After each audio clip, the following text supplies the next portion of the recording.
죽었으면 못 왔을 텐데 어떻게 한 해 한 해가 뭐 엄청 달라져요. 체력이 떨어지고 모든 감각기관이 그렇지. 네. 아 근데 75세 전하고 후반이 너무 달라요. 올려드릴까요? 이렇게? 앉아서 시선이 앉았어요? 뭐 앉아서 앉았어요? 그래. 앉아서 네, 됐어.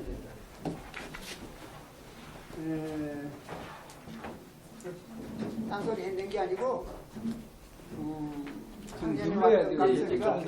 작년에 왔던 각설이가 안 죽고 또 왔다는 소리였습니다. 성천 아카데미에 나오시는 분들은 뭐 일주일에 한 번씩 만나지만은 CR 재단에만 나오시는 분들은 지난해 만나고 언제 처음 만나는 거니까 그래서 내가 이제 웃으면서 한마디 드리는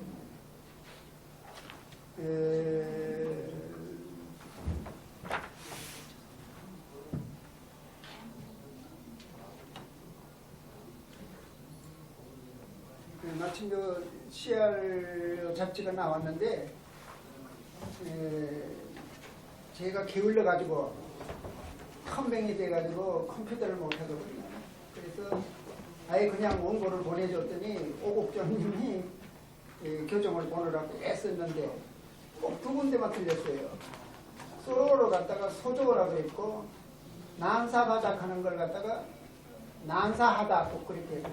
난사바닥하는 건 어렵다는 그런 뜻이고 소로는 데이비드 헨리 데이비드 소로 저기 미국의 초대주의자로 유명한 사람 미국을 정신적으로 독립시킨 분은 소로하고 에머슨입니다. 그래서 하버드 대학에서도 굉장히 그분들 치고 그러거든요. 그거는 그 이제 잡지에 실었는 거고 오늘은 이제 다섯 유형모의 죽음관이라 그러고 이렇게 하는 건데 선생님은 뭐 내 죽음관이라고 뭐 그렇게 뭐 이렇게 죽음 이 얘기는 많이 하셨지만은 그런 타이틀로 뭐 말씀하고 그런 건 없는데 사실은 원래 하려고 하면은 어록에 이제 그 죽음을 넘어보는 곡이 있어요. 그 죽음에 대한 것만 복사해가지고 여러분한테 나눠주고 원래 그랬어야 되는 건데 그러려면 너무 방대하기 때문에 다섯 선생님의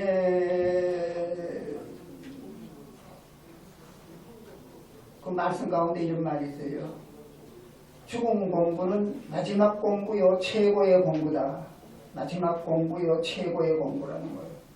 그리고 우리가 무슨 공부 많이 해도 죽음 공부 안 했으면 그 뭐 학위 받았는 거 그거 아무것도 아니에요. 마지막 공부는 죽음 공부를 해야 되는 건데 그거는 최후의 공부요 최고의 공부거든요. 근데 우리 학교에서는 죽음 공부를 전혀 안 가르치잖아요. 그러니까 학교가 있으나 마나죠. 학교가 있으나 마나요.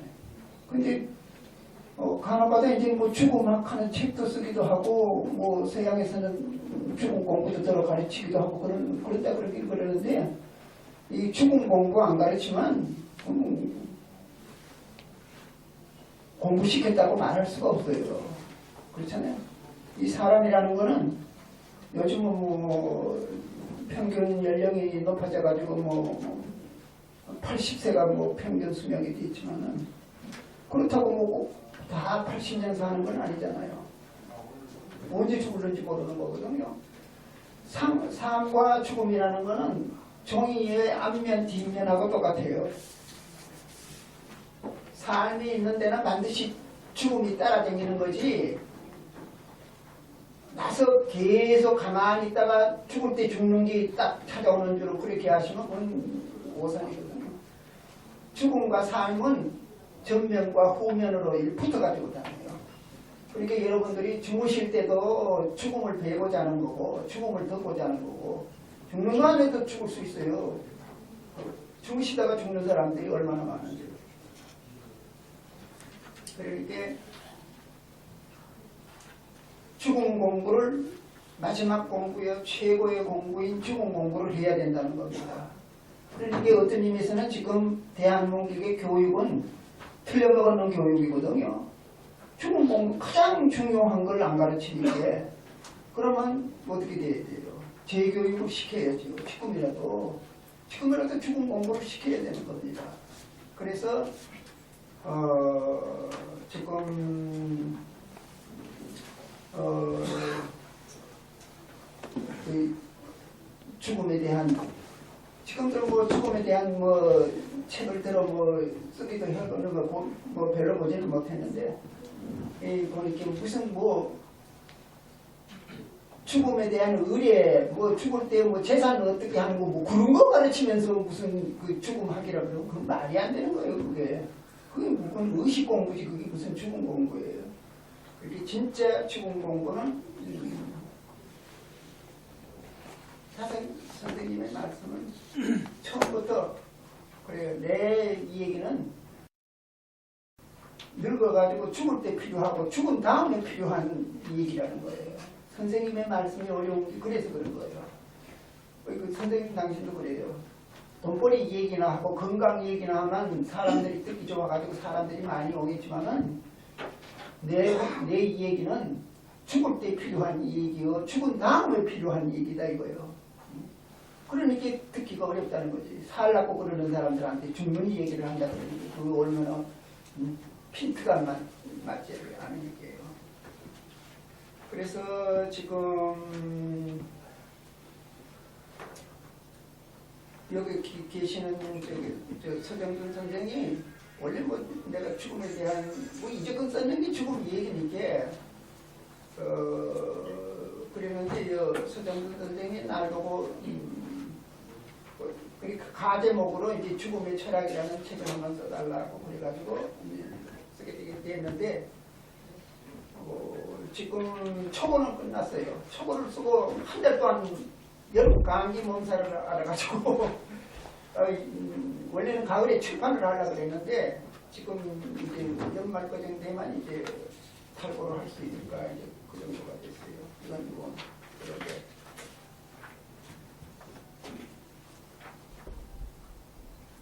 이걸 뭐로 가지고 있습니까? 손가락으로 펼쳐서 써야 되겠네요. 됐어요? 놔두세요. 괜찮아요. 뭐 수없는 대로.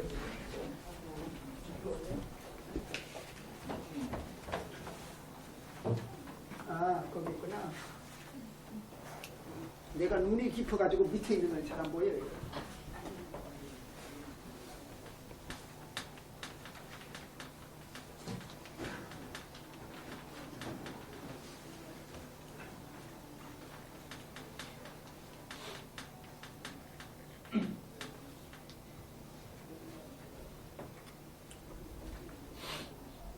양 이렇게 교재를 부렸으니까 그럼 뭐 조금 이거 뭐 원래는 이런 거 필요 없이 해야 되는데 사람을 생각할 때는 세 가지 이상한 일이 생각난다. 저 수많은 사람들의 얼굴 생김새가 다 다르다는 것이다. 사람의 얼굴이 공장에서 만들어 나오는 제품처럼 똑같은 모양으로 생겼다면 이 세상은 너와 나가 구별이 안 되어 대혼란이 일어나 사회가 유지될 수 없게 될 것이다. 그런데 간혹 닮은 이들이 있긴 하지만 자세히 들여다보면 꼭 닮은 쌍둥이조차도 다른 데가 있다. 사람의 모습이 제각기 다른 일은 생각할수록 이상한 일인 것이라 아니할 수 없다. 우연이라고만 치부하기에는 너무나 신기한 일인 것이다.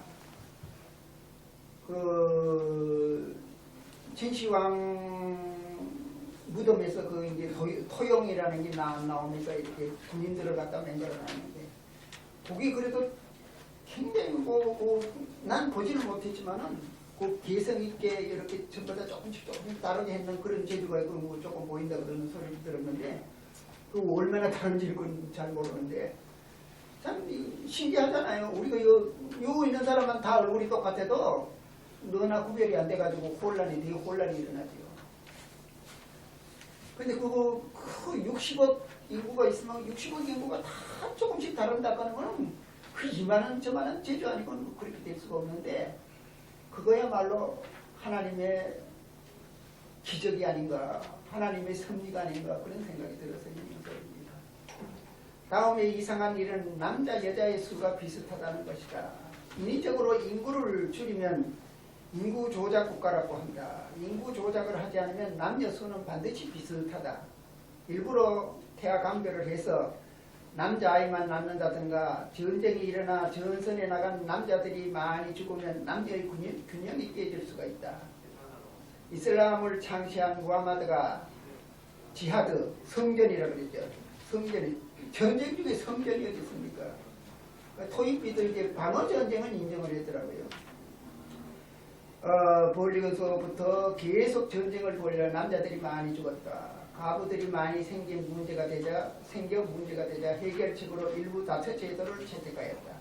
그리하여 자기 자신부터 여러 아내를 거둬내었다. 이는 어디까지나 비정상적인 일임에 틀림없다. 무하마드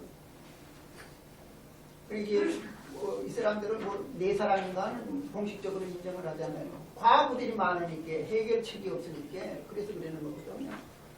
그래서 자기부터 그랬는데 자기는 또 이제 전략 결론을 하는 거예요. 그 유력 힘 있는 사람의 그 딸을 갖다가 이제 부처로 이제 들고 하는데 그거가 아주 그야말로 고려 왕건이가 정략적인 결혼을 하듯이 무하마드도 그러는 거예요. 그러나 하나 철없는 걸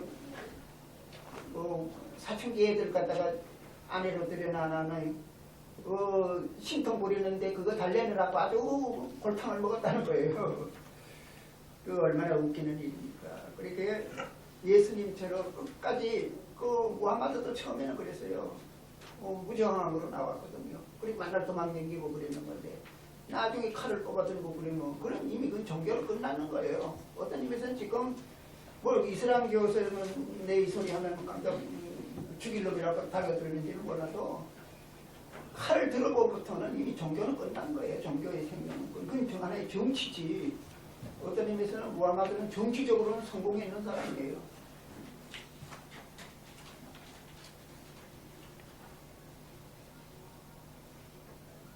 마지막으로 이상한 일이 또 하나 있다. 겉으로 보아서는 다 같은 사람인데 그 생각에 있어서 확연히 다른 세 가지 부류의 사람들이 있다는 것이다. 그것은 죽음을 두고 대처하는 태도에 따라 세 부류로 나누어진다. 사람이 있다면 반드시 세 가운데 한 부류에 속한다. 이제 우리는 외모로 봐서는 다 똑같잖아요. 그런데 그걸 속을 들여다보고서 나오면 죽음에 대한 대처 방법, 속인, 철인, 각인이라 그랬어요. 그런데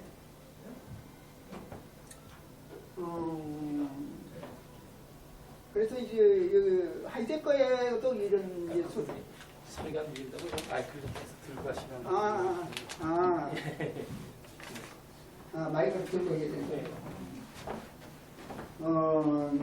근데 이건 소크라테스잖아요. 하이데거에 그 실존 철학을 하고 좀 비슷한 데가 있어서 그래요. 요거는 이제 그 하이데거는 일상인이라 그러거든요. 일상인.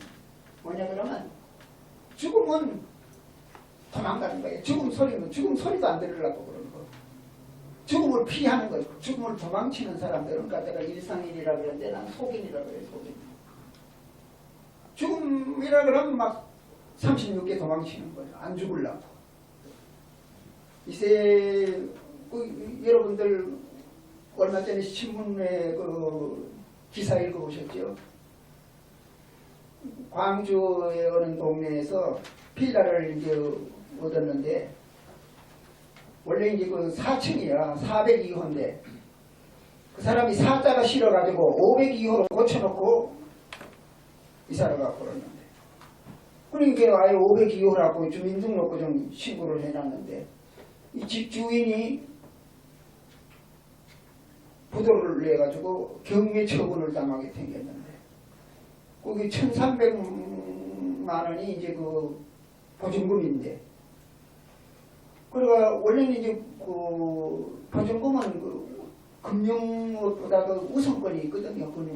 그거 하고 이제 금융계가 이제 가는 건데, 그 보증금은 제일 우선권이 있어요. 그런데 뭐냐 그러면 하나도 배당을 못 받았어. 왜 그러노 하면 건물 등기는 402호로 나 있는데 이 사람은 주민등록을 502호로 신고를 했기 때문에 사람이 다르다는 거예요. 그렇게 줄 수 없다는 거고. 그러니까 아주 날벼락을 맞았어요. 1,300만 원 공짜로 날려버렸는 거예요. 그거 죽을 사자 그게 겁이 나가지고 그러는 바람에 1,300만 원 도망가 버렸어요. 그게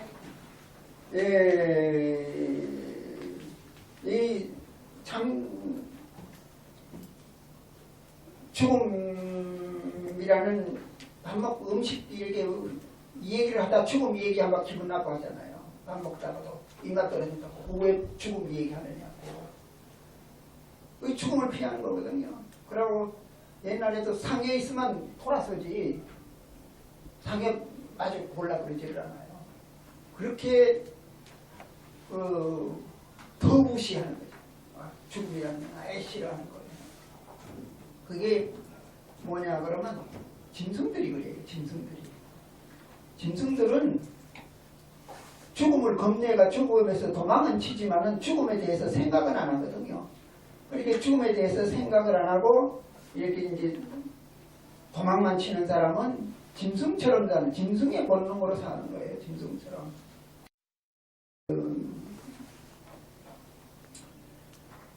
죽음이 두려워 아예 기피하는 사람들이 있다. 죽음이라면 가능하면 듣지도 말고 보지도 말며 말하지도 말며 생각하지도 말자는 태도이다. 죽음은 그림자처럼 삶을 따라다니는 것인데 애써 이제롭고 딴짓거리를 하려고 한다. 파스칼은 이를 심심풀이 노름이라고 하였다. 그 팡세 읽어보면 그래요. 계속 딴 일을 하는 거예요. 죽음을 생각 안 하려고 혼자 있는 길 겁내고 가지고 계속 다른 사람들하고 무슨 짓거리를 한다는 거예요. 작업에 몰두하거나 구경에 도취하거나 게임에 열중하거나 마취제에 탐닉하거나 사경험에 흥분한다. 이 모두가 죽음을 잊어버리기 위한 도피수단이라는 것이다. 요즘은 텔레비전, 컴퓨터, 휴대전화가 죽음을 잊게 하는 중요한 방편 노릇을 하고 있다. 그렇잖아요. 요즘도 그 전철 안에서 보면 계속 휴대전화 만지고 있어요. 안 그러면 컴퓨터 게임하고. 그거 왜 그래요? 혼자 있으면 죽음이 바로 보이는 거거든요. 죽음이. 계속 딴짓거리를 해야 이 파스칼의 말 맞대나 심심풀이 노름을 자꾸 해야 되는 거예요. 그러니까 고위관리가 되면 뭐가 좋으냐 그러면 죽음을 잊게 하고 계속 바쁘게 하니까. 그래서 죽음을 생각 안 하게끔 만들어주기 때문에 그래서 고관하면 좋다는 거예요. 그 파스칼 말이 그래요. 내가 하는 소리가 아니고. 죽음을 생각 안 하게 한다는 거거든요.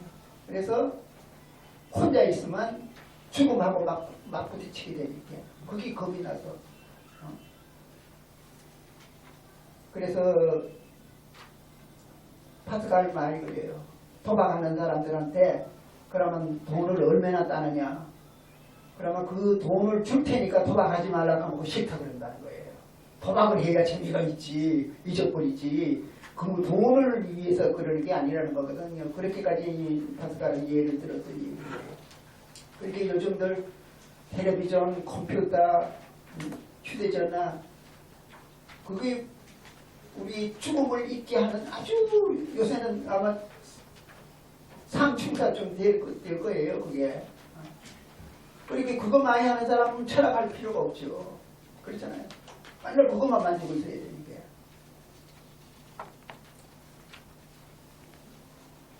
자신들은 모르지만은 심리적 배경이 그렇다는 것이다. 이런 죽음 기피인들을 하이데케는 일상인 다스맨이라고 이름하였다.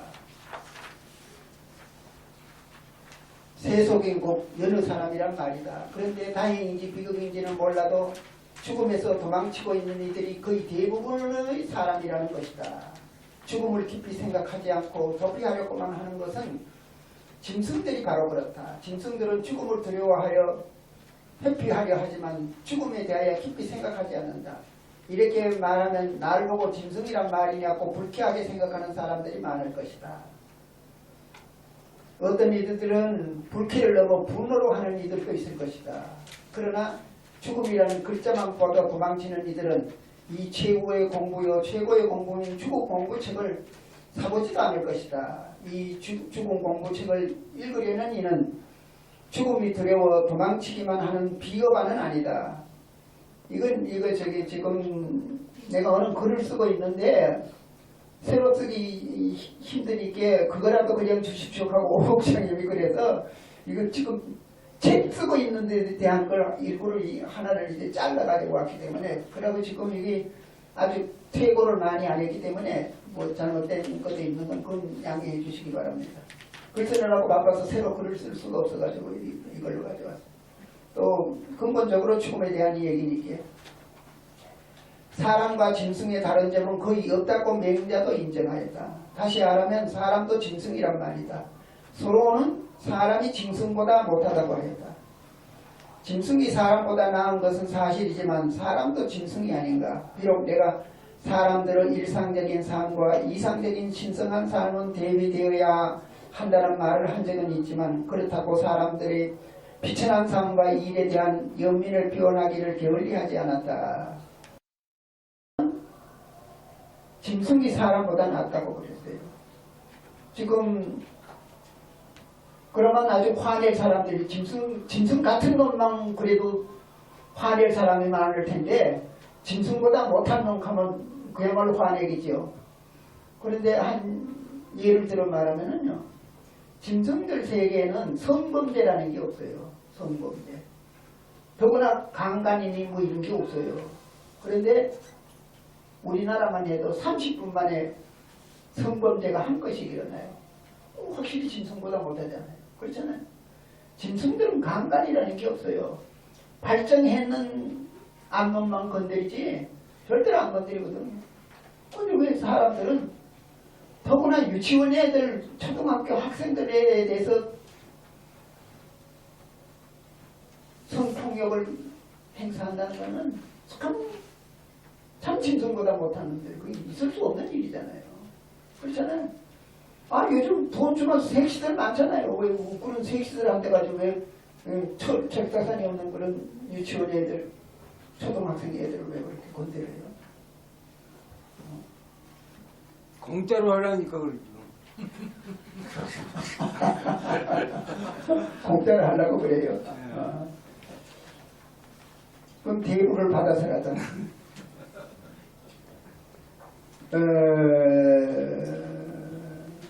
그래서 이게 속인이라는 속자가 저기 뭐냐 그러면 사람인 변에 이렇게 했잖아요.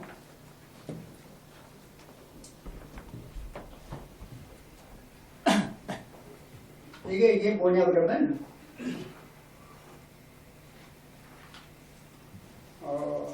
그 노자에 보면 곡신불사 그러잖아요. 곡신불사. 하긴 그래요. 이렇게 우리가 뭐 금욕적인 얘기 파석사상은 어떤 사람들은 그래요. 다 존재 너무 금욕적이라서 그게 싫다 그러는 사람들 얘기 자주 들었어요. 그런데 이 곡자는 뭐냐 그러면 이게 산이 이렇게 있는데 이 골짜구리가 구멍이 뚫어졌다는 거예요. 여자의 음부를 그려나는 거거든요. 여자의 음부를 그려나는데. 그래서 음력이 강해가지고 구멍 찾는 사람들, 돈 나오는 구멍 찾고 재미있고 볼 구멍 찾는 사람들은 다 속인인 거예요. 이 철일이라는 거는 이제 그 다음 단계인데 제나의 사람들은, 에고의 사람들은 이제 두 부류가 있는데 죽음을 도망치는 사람이 있고 죽음을 생각하는 사람이 있는 거예요. 죽음을 생각하는 사람은 철인인데 철이라는 건 뭐냐면 발걸철이거든요. 발걸철인데 원래 철학이라는 거는 필로소피야. 그러니까 피로 하는 건 사랑한다는 뜻이고 소피아는 지혜인데 예지, 지혜를 사랑하는 게 철학인데 그걸 일본 사람들이 번역을 하면서 그랬는지 이게 철학이라고 그랬는데 중국 서경에 그 철인이라는 말이 나와요. 중국의 서경, 상서, 서경에 나오는데 요건 요 끊는다는 거예요. 끊는 걸. 입을 딱 끊어서 반언하는 거. 어떤 주장을 이거는 이렇다고 말을 딱 끊어서 말하는 게 그게 철이에요. 그렇게 철학자들은 자기 주장을 딱 끊어지게 얘기하잖아요. 그게 철이죠. 요 각인이라는 거는 이거는 깨닫는다는 건데 요건 뭐냐 그러면 여기 손이거든요. 여기 손이라고요. 요거 이렇게 하는 거는 검도하는 식으로 이렇게 서로 주고받고 하는 걸 그려놔요. 여기 이제 그런 집인데 자기가 본 것을 스승과 제자가 말을 주고받고 하면서 가르치는 게 그게 이제 각인이에요. 그게 속인, 철인, 각인인데 죽음에 도망가는 사람은 속인, 죽음하고 정면으로 부딪히는 사람은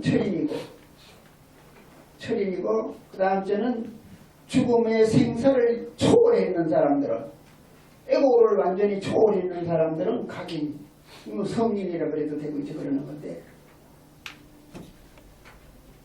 그래서 이제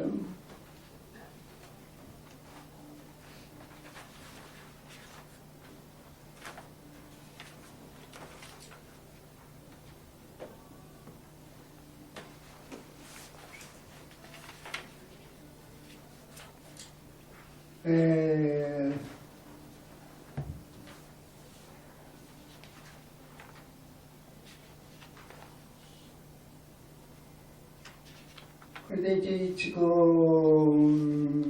안 죽으려고 그래가지고 죽기 싫어 해가지고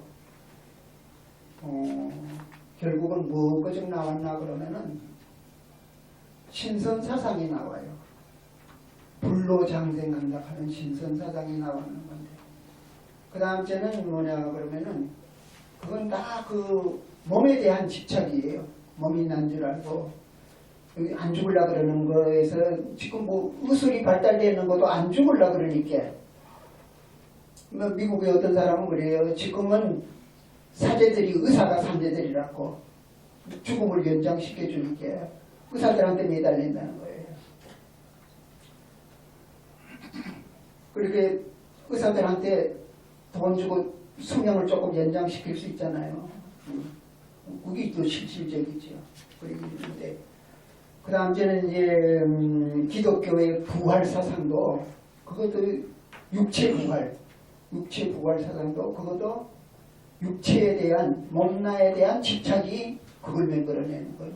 육체 부활 사상을 만들어내는 건데 예수님은 육체 부활을 얘기한 일이 없어요. 육체가 살아나는 거 얘기가 없는데 그래서 뭐냐 그러면 그 에고의 사람들도 육체를 믿는 사람들도 종교가 있어요. 그 사람들이 원래 깨달음에 예수님 부처님 오기 전에도 이미 종교가 있었거든요. 1만 년 전 신석기 시대부터 하늘의 제사 지냈다는 거예요. 그러면 그 사람들은 그러면 뭐를 위해서 그랬나 하면 내 몸이 약하니까 언제 어떻게 될지 모르는 비눗방울 같고 물방울 같으니까 물거품 같으니까 불안하잖아요. 그러니까 내보다 힘 있는 데 가가지고는 그냥 날 잘 살게 해달라고 그냥 꼭 비는 거예요. 큰 나무만 봐도 빌고 큰 바위만 봐도 빌고 하늘에 별만 봐도 빌고 해, 달 다 북두 칠성 보고도 빌고 계속 비는 거예요. 그래가지고 왜냐면 그런 큰 짐승들만 봐도 내보다 힘이 센 것 같으니까 거기도 비는 거거든요.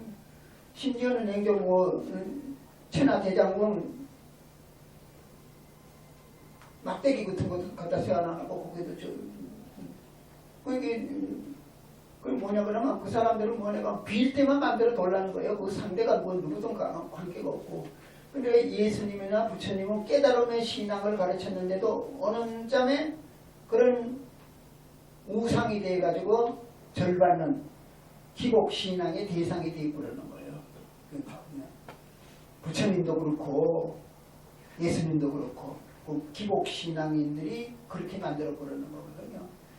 예수님이나 부처님은 자기 자신이 신앙의 대상이 아닌데 그 밑에 사람들이 기복신앙인들이 깨달음의 신앙을 모르는 사람들이 신앙의 대상으로 만들어 버리는 거예요. 신앙의 대상으로 만들어 버려가지고 그러니까 자연 뭐가 되느냐 그러면 깨달음의 신앙은 깨달음의 사상은 완전히 없어져 버리는 거죠.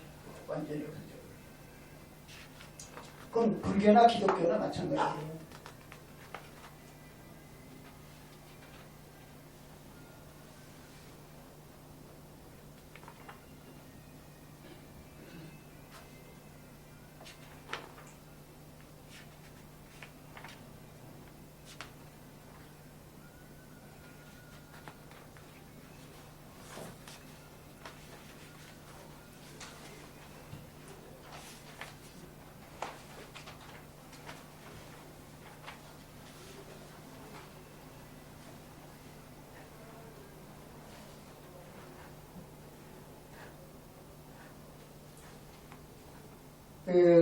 그런데 일부 사람들이 죽음과 삶은 저희 앞뒤면과 같이 붙어 다닌다는 것을 알고 죽음에 대해 깊이 생각하기를 시작하게 되었다. 그들이 여느 사람 다음에 철인들이다. 철인은 생각을 깊이 있게 하려고 애쓴다. 그러나 짐승인 제나를 벗어난 것은 아니다. 이것을 하이데가는 죽음의 존재라 하여 현존인이라 이름하였다. 현존이라 그랬잖아요. 옛날에 그 뭐예요? 안병로 박사가 자취책 낼 때 현존이라고 붙이는 건 뭐냐 그러면 죽음을 생각하는 현존제라는 뜻이거든요. 현존제. 그건 에고를 넘어선 게 아니에요. 그러니까 그 존재는 뭐냐고 하면 죽음을 바라보기 때문에 불안하다는 거예요. 불안을 느낀다. 이것을 하이데거는 실존이라 했다. 이래 실존철학이라는 거죠. 그러니까 실존철학이라는 것은 예수님이나 부처님보다는 한 단계 낮은 그야말로 철학인 거죠. 깨달음의 아니고 그렇게 철이는 거지. 실존철학. 마지막 깨달은 사람은 생사의 컨테이너의 상자가 담긴 제나에서 초월한 사람 곧 영성의 신앙에 이른 사람이다. 이것을 석가는 해탈이라고 하고 예수는 자유라고 하고 장자는 현해 달렸던 데가 메었던 데가 풀린다는 거거든요. 그 뜻은 똑같다. 제나의 수성에서 노예나 짐승 노릇을 그만두었다는 말이다. 그럼 해탈이라는 건 뭐예요? 자유라는 게 뭐고 현이라는 게 뭐냐? 그러면 우리가 가지고 있는 탐진치의 수성에서 짐승 성질에서 자유했다는 거예요. 부처님이 해탈했다 그러면 그 성불했다 그러잖아요. 해탈이 뭐 성불이라고 그러는 건 성불하는 건 뭐예요? 수성, 탐진치여 동물의 본능에서 자유롭게 되는 것. 그 예수님이나 부처님은 짐승이 몸을 뒤집어 썼지만 짐승 냄새가 안 나잖아요. 탐욕 부리는 게 없고 성질 내는 게 없고 음란하지를 않고 그게 이제 해탈하는 거예요. 사람은 생사를 벗어나야 한다. 이건 가석 선생님 말씀이에요. 벗어나야 한다. 몸과 마음의 재난을 벗어나야 한다. 그렇지 못하면 빛나고 힘있게 살 수가 없다. 사람은 좀 더 빛나고 힘있게 살아야 한다. 하나님은 우리 마음속에 영원한 생명을 깊이 감추어 두었다. 이 영성의 씨앗을 잘 길러서 몸과 몸이라는 건 물질이에요. 그리고 물질을 갖다가 초월해야 한다. 그렇게 이거는 실존 철학을 죽음에 대한 분석을 하는 게 아니라 완전히 에고를 초월해가지고 영적으로 거듭난 사람은 에고에서 완전히 초월했는 사람이거든.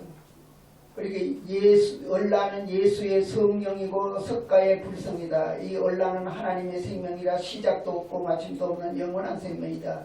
예수가 성령이라 생명이라 하나님 아들이라고 하는 것은 모두가 영원한 생명인 얼라를 가리키는 것이다. 이 얼라가 예수가 가르친 복음의 핵심이다. 바울이 말한 대속과는 차원이 다르다. 바울은 대속신앙이잖아요. 대속신앙은 그거는 유대교를 갖다가 이렇게 옮겨놨는 거예요. 지내지 않는 거예요.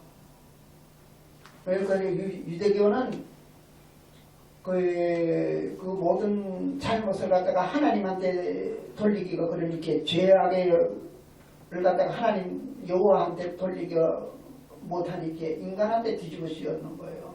그래서 뭐냐 하면 인간이 뭔가 잘못되는 거는 인간이 잘못해가지고 그래서 징벌을 받는다고 그렇게 생각을 하는 거거든요. 그럼 하나님이 노여움을 풀려면 뭐 해야 되나? 짐승 잡아야 된다는 거예요.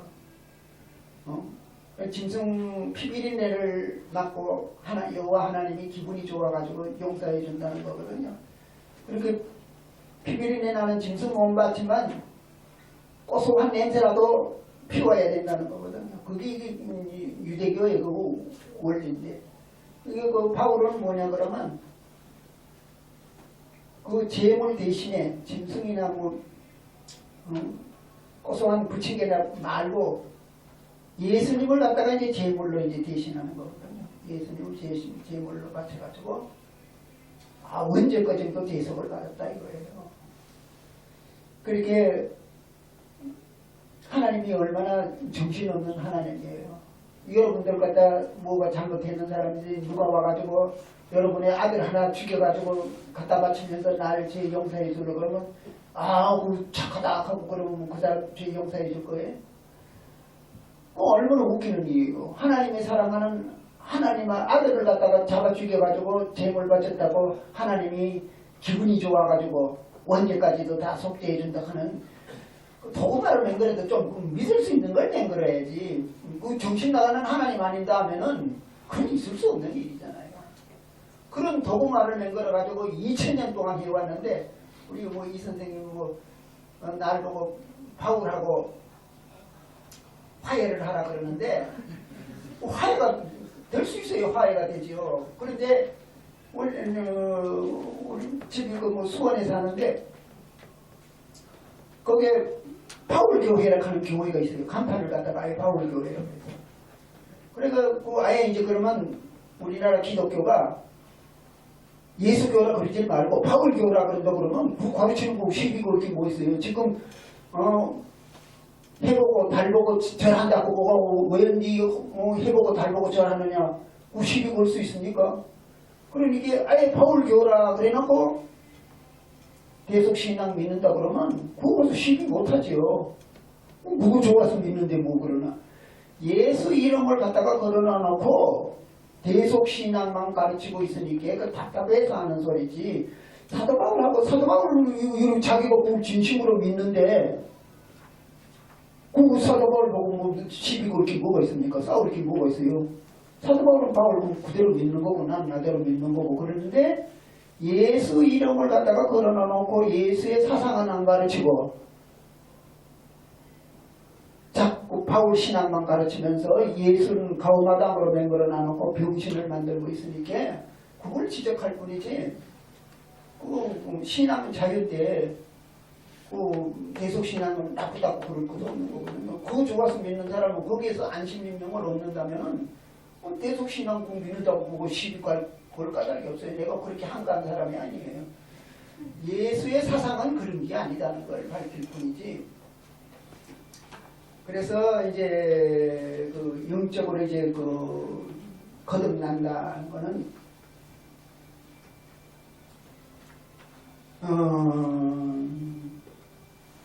예수님 말씀이죠. 참으로 그대들에게 이르노니 사람들에게 저지르는 모든 잘못과 모욕을 용서를 받을 수 있으나 그 누구라도 하나님의 성령을 업신여기면은 용서받지 못할 뿐만 아니라 영원히 그 잘못에서 노연하지 못한다.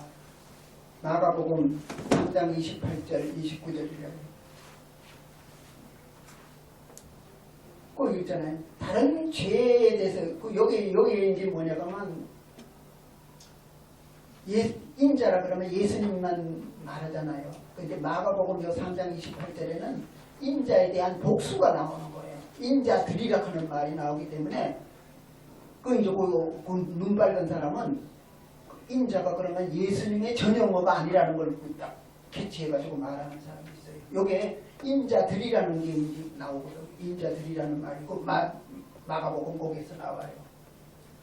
그러면 복수가 된다 그러면 예수님만이 인자가 아니라는 거거든. 그래 그 인자라는 말은 그 구약 그 위에 그 저기 구약 나오고 그런데 내라는 그런 뜻이고 사람이라는 그런 뜻이지 그 예수님에게만 이렇게 쓰는 그런 전용어하고는 거리가 있다 그래요. 그래 뭐 그건 관계가 없고요.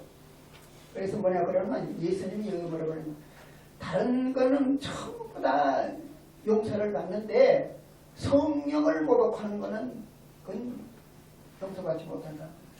이는 엄청난 소리를 했는 거거든요.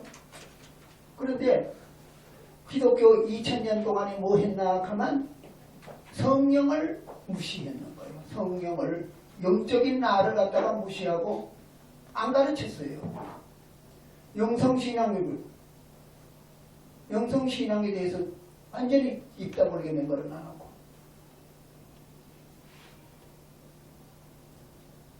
대속신앙만 십자가 보혈만 뭐 어떻고 저떻고 하고 속죄받는다고 그것만 가르쳤는.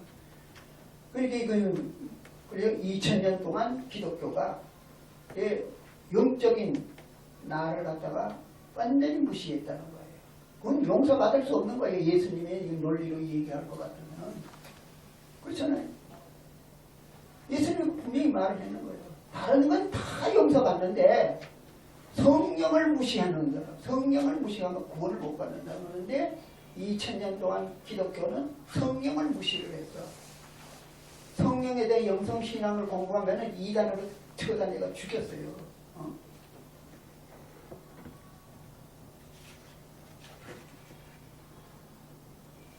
얼라를 깨닫지 못하면은 성령이 어레나 또 푸뉴마 소울 그게 성령이거든요. 성령이 어레나 깨닫지 못하면 짐승의 스승에서 내어나지 못한다는 말이다. 그리고 얼라를 깨닫지 행복할 수 없다는 말이다. 그런데 기독교는 몇몇 사람을 내놓고는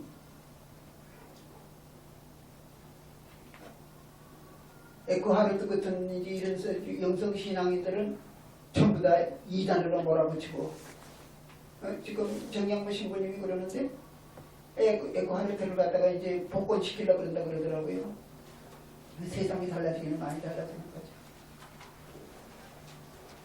이제 뭔가 기독교도 정신 차리는 것 같아요.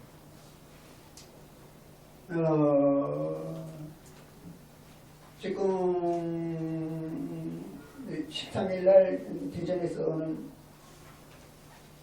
교회에서 그렇게 지금 나는 뭐 이렇게 여러분들 아다시피 물변이 돼가지고 말을 잘 못하니까 어디서 와가지고 이렇게 뭐 지금 박재선 박사님이 오라 그러니까 오는 거지. 말을 잘 못하기 때문에 어디 가기도 부담스럽고 그러는데 날 오라 그러지도 않아요. 왜 그러는가 하면 자 유교도 비판하지요. 기독교도 비판하지. 불교도 비판하지. 비판 안 하는 게 없거든요. 그러니까 비판하는 소리를 이렇게 듣기 좋아하니까 그렇게 아무도 부르지를 않아요. 나는 편해요. 그래서 나는 뭐냐면 핸드폰도 없어요. 아니 누구 날 뭐 저기 뭐 불러주기를 바란다 그러면 핸드폰만 들고 다니면서 전화 오기만 바랄 텐데 난 글 쓰는 사람이 돼가지고 전화하면 오히려 귀찮거든요. 뭐 소설가들 또 코도 뽑아놓고 글 쓴다 그러잖아요. 그런데 13일날 대전 오는 목사님이 날 보고 오래요. 그래서 뭐 이제 오기 전에 이제 뭐 다른 사람이 이제 뭐 밑에 부목사를 보내가지고 내한테 이제 그거 했는데 내려오기 전에 한번 보러 온다나 뭐 내일 이제 만나기로 했어요. 그런데 뭐냐 그러면 뭐 들으니까 영성 아카데미를 맹거려가지고 5년 동안 가르쳤대요. 5년 동안 가르쳤는데 그 이제 내려가 보면 뭐 어떻게 가르치고 있는지 이제 아는데 그래서 우리 한국 교회도 뭔가 희망이 있는 것 같아요. 목사님 스스로가 영성에 대한 중요성을 깨닫고 이제 신자들한테 영성을 가르치겠다 그러는 거는 똑바로 바로 가는 게거든요. 그 지금 유럽의 기독교가 다 망한다는데 우리나라 한국 교회는 영성을 스스로 가르치면 망할 까닭이 없죠. 지금 대속신앙만 가르치니까 누구 믿을 사람이 어디 있습니까? 여러분들 믿어져요 대속신앙이. 그러고 이거 이제 조금 나가면 이제 이 얘기가 나와요. 이용모는 예수의 영성신앙을 밝힌 것이다. 예수 교회라 하고서 예수의 가르침을 모르거나 멀리하는 것이 문제인 것이다. 이용모는 예수의 영성신앙을 밝힌 사람이다. 그러니까 예수의 가르침을 똑바로 알라 그러면 타석사성을 알아야 되는 거예요. 교회에서 가르치는 거는 바울 신학이지. 그렇잖아요. 그 먼저 지금 우리나라에서 틸리하고 화이테드의 영성신앙을 연구하는 유기종 교수가 계세요. 그 화이테드 연구해가지고 과정신학에 대한 책도 쓰고 있는 분인데 그분이 서양에서는 영성신앙을 연구했는 사람이 화이테드하고 틸리하고 두 사람밖에 없대요. 그런데 그걸 몇십 년 동안 공부하니까 다섯 사상을 또 보니까 눈이 펄쩍 뜨이더라는 거예요. 그분들보다도 진일보 했는 진짜 영성신앙을 보니까 지금 그분이 다섯 사상으로 사이버 대학을 한번 만들었으면 좋겠다고 지금 뭐 그렇게 추진하려고 하면 우리 박재순 소장님하고도 이제 내가 그랬지 날 보고 이제 그렇게 얘기하면 나는 그런 사업하는 걸 전혀 모르니까 박재순 소장님하고 한번 만나서 한번 얘기해보라고. 그러면 서로 손잡고 일하면 좋을 것 같다고. 그렇게 우리 한국 기독교도 이렇게 영성으로 터닝을 하게 되면은 그건 진짜 이제는 바울 신학에서 예수의 신앙으로 터닝을 하는 거니까 망할 기독교는 망해도 예수님은 절대로 안 망해요. 망할 까닭이 없죠. 진리인데. 을밖에 우리의 정신이 만족할 만한 것으로는 여기 다섯 선생님의 그 영성에 대한 얘기죠.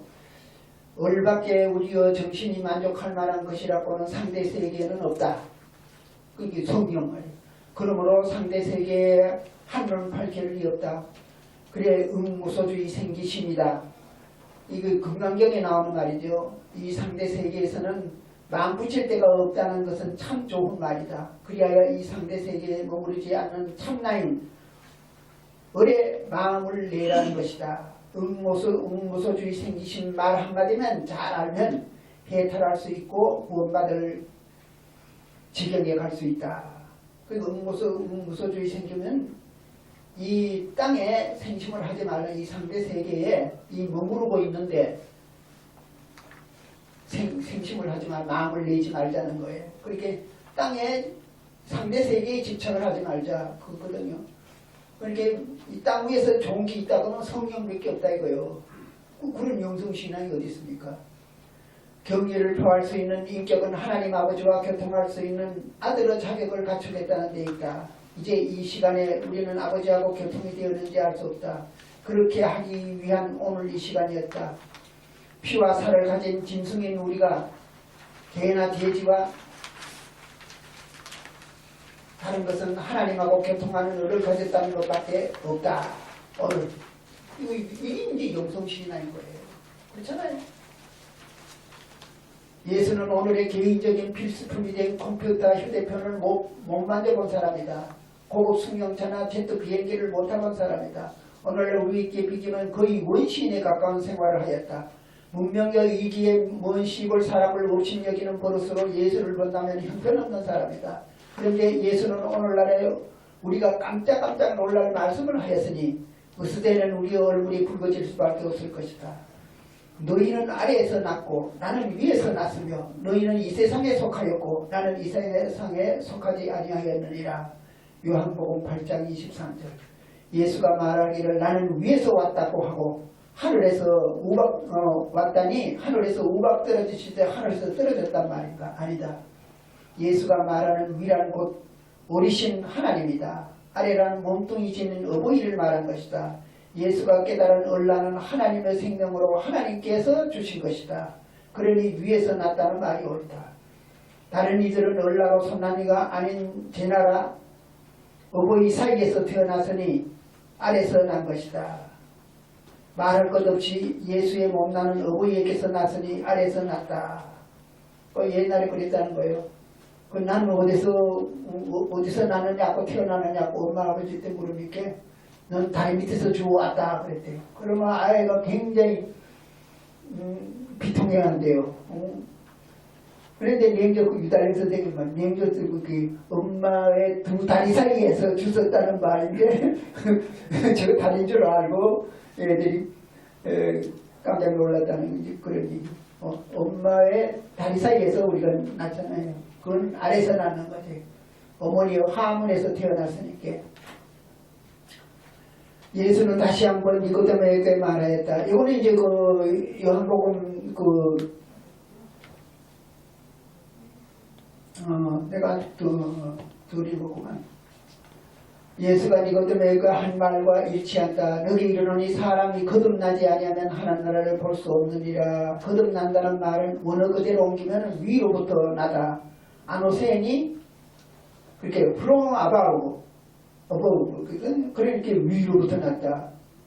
그렇게 거듭난다는 말은 좀 이제 의역을 했는 거고 그대로 번역을 하면은 위로부터 났다 그러는게 그게 이제 맞다는 거예요. 그러니까 그 앞에 그 말하고 딱 맞잖아요. 나는 위에서 났고 하는 게 똑같은 말이거든요.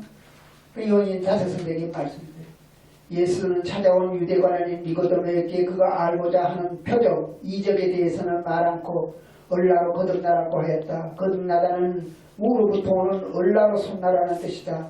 어머니에게서 난 것은 어머니의 함으로 났으므로 아래에서 난 것이다. 아래로 난 것은 몸나이고 위로부터 난 것은 얼라이다. 영원 절대한 하나님은 을이라. 을이 아니면 하나님과 관계할 수 없다. 예수는 하나님의 생명인 을을 바람에 비겼다. 바람이 어디서 와서 어디로 가는지 모르지만 그 하는 일은 알 수 있듯이 얼라로 남도 알 수 없으니 그 하는 일로 짐작할 수 있다. 얼라로는 거듭난 사람의 은행에는 상독을 볼 수가 없다. 그러니까 영적으로 거듭나는 사람은 뭐 어떻게 하나. 그럼 예수님은 바람과 같아서 이제 겉으로 봐서 모른다 그랬지만은 그 은행으로 알 수 있는 거예요. 언어와 행동에 탐진치가 없는 거예요. 탐욕 부리지 않고 성질 내지 않고 음란하지 않으면은 그 영적으로 거듭나는 사람이에요. 예수는 다시 한번 니고데모에게 말하였다. 같은 말을 거듭 말하는 것은 그만큼 아주 중요한 가르침을 보여준다. 멸망할 생명인 제나의 사람에게 영원한 생명의 놀라로 전환하는 이상으로 중요한 것이 어디 있겠는가. 이것이 참 구원이요 은총이다. 사람은 하나님께서 부으시는 얼로 나지 않으면은 그 요걸 갖다가 이제 그 성경에는 그 이제 그냥 물이라 그러는데 그걸 갖다가 부어주시는 드리워 주시는 그렇게 해석을 해야 돼요. 물과 성령으로 나타났고 그렇게 번역을 하면 무슨 말인지 알 수가 없어요. 얼로 나지 아니하면 하나님 나라에 들어갈 수 없다. 몸에 난 것은 몸나이고 을에서 난 것은 을나이니 내가 너희에게 위로부터 나야 한다는 말을 이상히 여기지 말라. 여기에 동정여 탄생설이 끼어들 여지가 없다. 유언문은 여기에 더 알기 쉽게 설명을 하였다. 그렇잖아요. 하나님이 영적으로 태어나는데 거기 무슨 동정여 탄생설을 외고 갖다가 끼어 붙입니까? 그렇게 중요한 일이었다면은 예수님이 나는 우리 엄마가 동정여로 태어났다고 한마디 하시지 그렇게 중요한 걸 예수님이 뻔것도 안 할 까닭이 없잖아요. 뭐 영적으로 그냥 성령은 내 마음으로 오는 거지 누구 여자 자궁 속으로 들어가는 성령이 어디 있습니까? 그렇지 않습니까? 그게 쓸데없는 동정여 탄생설을 만들어내놓고 영이라고 하는 거는 나지 않고 죽지 않은 영원한 생명인데 그걸 또 무슨 육체 부활을 갖다가 또 쓸데없는 걸 만들어놔놓고 그 엉뚱한 얘기가 그러거든요. 성령을 모르니까 영적인 생명을 모르니까 자꾸 그렇게 갖다 붙이고 그렇잖아. 우리가 똑같이 나가지고는 예수님이 안 되고 똑같이 죽어도 안 되니까 그러니까 동정령 탄생설을 만들어내고 육체 부활설을 만들어내고 그런 거거든요. 그걸 2000년 동안 해왔어. 그러면 이제 그만둘 때가 되는 거거든요. 그 다섯 선생님 그 마지막 강의에 그 나오잖아요. 사도신경은 그건 영적인 말씀이 아니고 아무 값어치 없는 거다. 그걸 외울 필요 없다고. 아, 그야말로 그 단어를 하셨잖아요.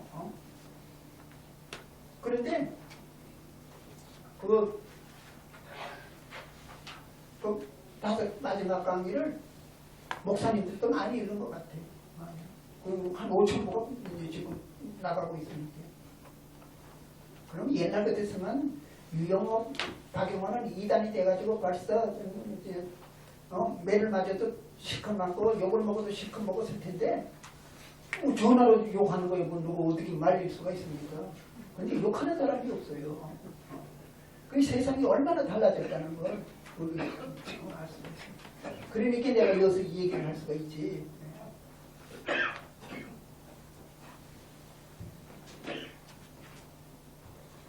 예수의 영원한 생명은 그 몸이 아니고 그 어리다. 예수에게서 온 하나님의 어른 지금도 우리에게 보내주신다.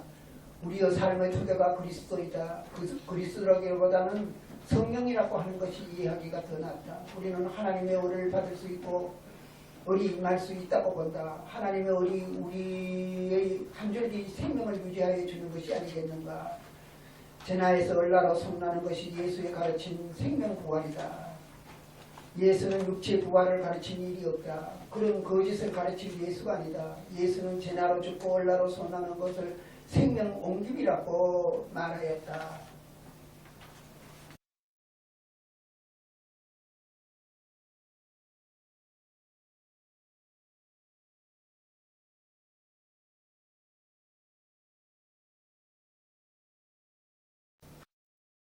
옮기는 거, 탐진치에서 자유로워지는 거, 그게 천명하는 거, 옮기는 거예요. 생명에서 멸망에서 생명으로 옮겼느니라. 시문에 거정 나고 그러는 어떤 의미에서는 그 사람이야말로 진짜 부활 믿는 사람이야. 다른 사람들은 부활 믿는다 하면서 말로만 믿고 진짜로는 안 믿으니까 가서 장계 금방금방 치렀지만은 그 사람, 그 목사님은 참 순진한 사람이야. 진짜로 부활을 믿었는데, 육체 부활을 믿었는 사람. 그러니까 장례 시간 치르고 부활하기만 기다리는. 근데 뭐냐 하면 일주일만 지내면 냄새가 나는 거거든. 그 송장에 썩는 단계가 4단계가 있는데 1단계 넘으면 송장물이 막 줄줄 떨어져요. 그럼 옛날에, 요즘은 뭐 이렇게 그 냉장 시설이 좋아가 그렇지만은 옛날에는 좀 이렇게 살찌고 이런 사람이 돈 좀 있고 이거 늦게 장례식 치르고 그렇게 되면은 송장물이 방에 흥건해가지고 구들 고쳐야 돼요. 구들 고쳐가지고 그랬더랬어요. 그러니까 암만 사랑하는 사람이라도 숨 쉬자마자 살 안에 갖다 버려야 되는 거예요.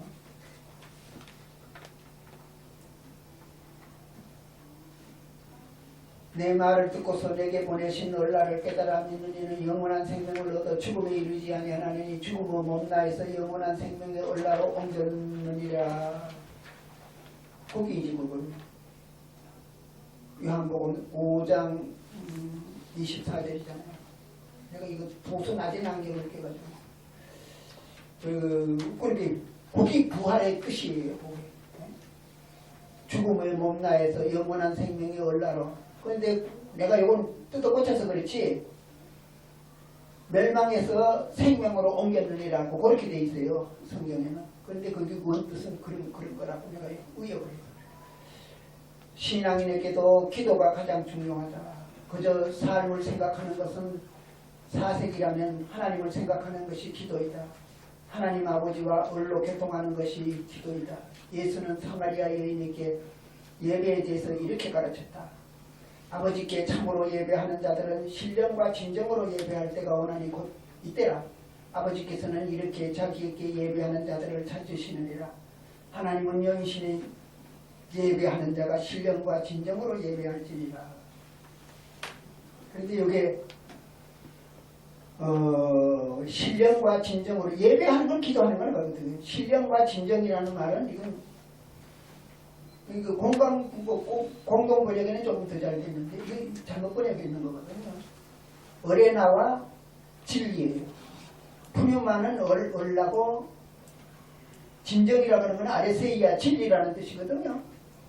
그러니까 얼과 참이라 얼과 참으로 그러는데 얼이 객관적으로 말하면 참이요 진리고 진리를 참을 갖다가 주관적으로 말하면 얼이 되는 거거든요. 이 세상은 하나님만이 진리니까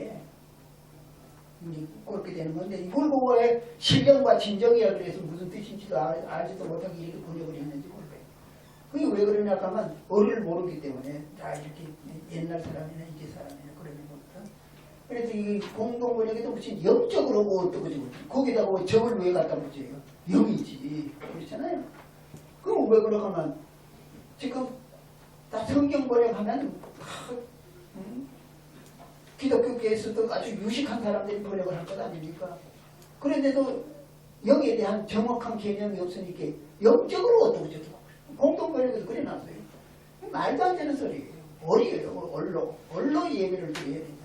그러니까 우리가 진짜 하나님한테 예배 드리는 거는 얼의 나를 깨닫는 게 예배 드리는 거예요. 얼의 나를 깨닫는 게 예배 드리지. 영적으로 깨달음 없지만 그거는 샤머니즘에 그치는 거예요.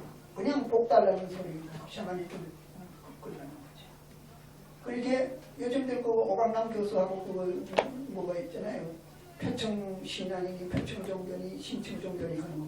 표청 종교는 샤머니즘이거든요. 기복하는 거예요. 복 달라는 거거든. 내 화 닥쳤는 거 면하게 해주고 화는 면하게 해주고 복은 달라는 거예요.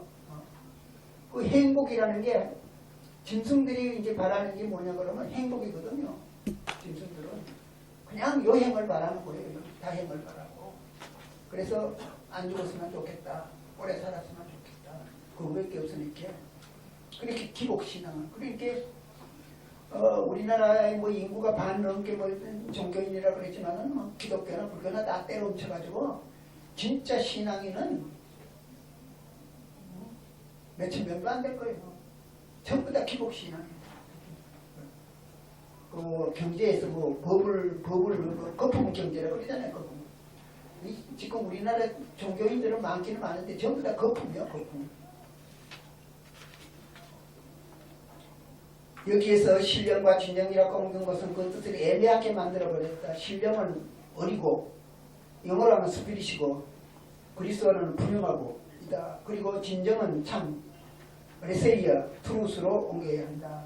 어리 참이다. 참은 주관적으로 말하면 어리고 어를 객관적으로 말하면 참이다. 참인 얼라 하나님과 교통하는 것이 기도이다. 그러므로 예수는 의식의 예배가 필요 없었다. 의식의 예배는 얼라를 깨닫지 못한 이들에게 필요하다.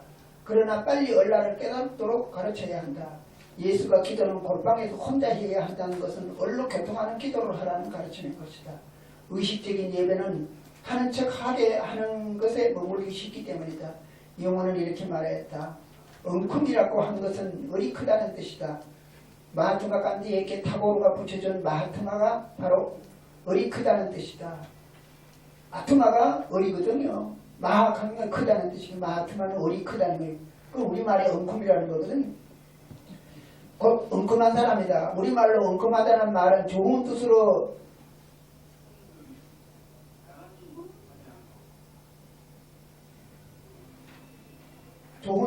쓸 때는 속이 깊다는 뜻인데 나쁘게 쓰면 다른 속셈이 있다는 뜻으로 쓰기도 한다. 이 용어는 좋은 뜻으로 쓴 것이다. 사람은 하나님과 얼로 뚫리는 영통하고 내통하는 엉큼한 사람이 되어야 한다. 하나님하고 얼이 줄곧 뚫려야 하나님과 하나가 되어 엉큼하게 된다. 성령의 열매란 사람다운 인격을 세우는데 캐릭터 빌딩인 것이다. 인격을 세우는 덕목은 인이 예지 이다. 인이 예지는 사람의 본성인 얼라가 재나를 다스려 구현된 결과이다. 인이 예지는 그렇게 얼라로 거듭난 사람들은 그렇잖아요. 예수님도 나쁜 나무에는 나쁜 열매가 맺고 좋은 나무에는 좋은 열매가 맺는다 그러잖아요. 영적으로 거듭난 사람은 좋은 열매이게 좋은 언행이 나오는 거예요. 그게 이제 인이 예지다 이거예요. 인이 예지는 이제 그 논어에 나오는 소리죠. 예수가 하나님으로 맡은 어리 하나님의 아들이다. 예수의 몸이 하나님 아들이 아니다. 몸으로는 예수의 몸이나 우리의 몸이나 죽을 껍데기에 지나지 않는다. 그 몸뚱이가 죽으면 흙으로 돌아가는 것이다. 다시 몸으로 살아나 무엇을 한단 말인가? 영혼은 이렇게 말하였다. 예수를 따르고 그를 쳐다보는 것은 그의 몸을 보고 따르자는 것이 아니다. 예수는 내 속에 있는 얼라가 참 생명을 가르쳐 주었다. 그러므로 먼저 내 마음속에 있는 얼라를 깨달아 따라야 한다. 그 얼라가 예수의 참 생명이요 나의 참 생명이다. 몸으로는 예수의 몸도 내 몸과 같이 죽을 껍데기이지 별 수 없다. 하나님이 보내시는 얼이 우리의 영혼이다. 그러므로 누구라도 하나님이 보내주시는 얼을 받으면 얼로 누구나 하나님 아들이다. 얼로는 언제나 한 생명이기 때문에 너와 나가 다르지 않다. 그러므로 60억 인류가 모두가 얼라를 깨달아도 얼라로는 한 생명이라 독생자이다. 60억은 온 인류가 모두 얼라를 깨달으면 전쟁이니 평안이 하는 낱말조차 필요가 없을 것이다. 영혼은 이렇게 말하였다. 예수 혼자만이 하나님의 아들인가? 그렇지 않다. 사람은 누구나 하나님 아버지인 성령을 받아 얼라로 거듭나면 얼라로는 하나님 아버지의 아들인 것이다. 내가 깨달은 하나님의 아들인 것을 알고 얼라를 받들고 줄곧 위로 올라가면 내가 하나님께로 가는지 하나님께서 내게로 오시는지 그것은 모르겠지만 하나님 나라는 가까워지고 영원한 생명을 얻는 것이 된다. 하나님께서 주시는 얼라가 하나님 나라의 영원한 생명인 것이다. 사람마다 하나님의 생명인 얼라를 깨달으면 이 세상은 그대로 하나님 나라다. 영원한 생명인 얼라를 보면 하나님 아버지와 참사랑을 느낄 수가 있다. 예수는 단지 우리가 따라갈 수 없을 만큼 이 사실을 크게 깨달아 우리에게 가르쳐 주었다. 지금은 다시 요한복음 3장을 통해 성령을 폭포수처럼 쏟아부어 주어 우리를 영원한 하나님과 이어준다. 우리나라에서 5 선생님에 대해서 논문 썼는 사람이 정양록 교수님하고 강남신학대학의 신일석 교수님이 제일 먼저 썼어요. 거의 동시에 썼어요. 그 신일석 교수님이 하나님의 성령을 요한복음 3장을 통해 성령을 폭포수처럼 쏟아부어줘 우리를 영원한 하나님과 이어준다는 이 말을 좋아가지고 거듭거듭 읽고 그러는 게 지금 나는데 돌아가셨어요. 아직 시간 많이 남았어요. 어떻게 됐어요? 8시 반까지 하죠. 예. 그러면 여기 이거 모두 받으셨죠?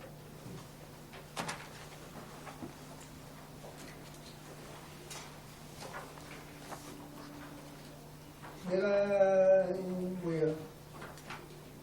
지금 녹화를 하기 때문에 안 그럴 것 같으면 그냥 자유롭게 얘기하면 더 좋은데.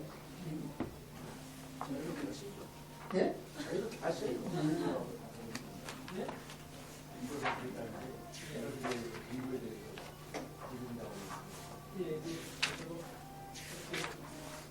질문이 앞서서는 저기 질문 시간을 좀 미뤄가지고요.